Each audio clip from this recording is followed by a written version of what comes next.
அரசியலமைப்பு உருவாக்கம் சம்பந்தமாக நியமிக்கப்பட்டிருக்கிற வழிநடத்தல் குழு சில முக்கியமான விடயங்களை கையாள்வதென்று தீர்மானிக்கப்பட்டது ஆரம்பத்திலேயே. அதிலே சமயம் என்பதும் ஒன்றாக உள்ளீர்க்கப்பட்டிருக்கிறது.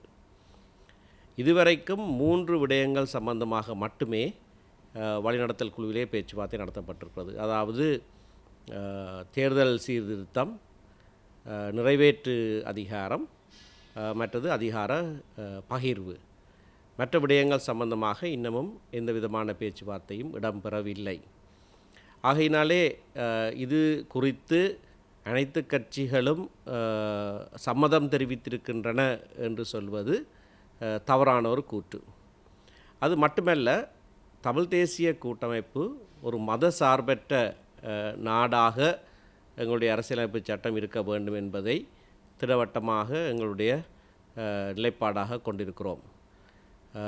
அரசியலமைப்பு சட்டத்திலே அனைத்து மக்களும் சாதி, மதம், இனம், பால், வயது என்கின்ற எந்த விதமான வித்தியாசங்களுக்கும் உட்படுத்தப்படாமல் சமமாக மதிக்கப்பட வேண்டும் என்று சொல்லுகிற ஒரு அரசியலமைப்பு சட்டத்திலே ஒரு சமயத்துக்கு முதலிடம் கொடுப்பது என்பது முற்றிலும் மாறுபட்ட முரணான ஒரு கருத்தை உட்புகுத்துவதாக இருக்கும்.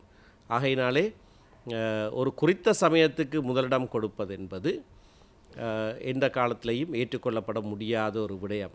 இதோடு கூட ஜனவரி மாதம் 9ஆம் தேதி ஜனாதிபதி இந்த அரசியலமைப்பு பேரவை உருவாக்கம் சம்பந்தமான பிரேரணை பாராளுமன்றத்துக்கு வந்தபோது அதிலே உரையாற்றின போது எந்த ஒரு இனத்துக்கோ சமயத்துக்கோ முதலிடம் கொடுப்பது சரியானதொன்றல்ல என்ற கூற்றை தெளிவாகவே சொல்லியிருந்தார்.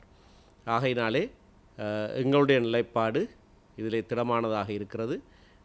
அப்படியான ஒரு பௌத்த மதத்துக்கு முதலிடம் கொடுக்கிறதான ஒரு இணக்கப்பாட்டுக்கு நாங்கள் வரவில்லை என்பதை திட்டவட்டமாக அறிவிக்க விரும்புகிறேன்.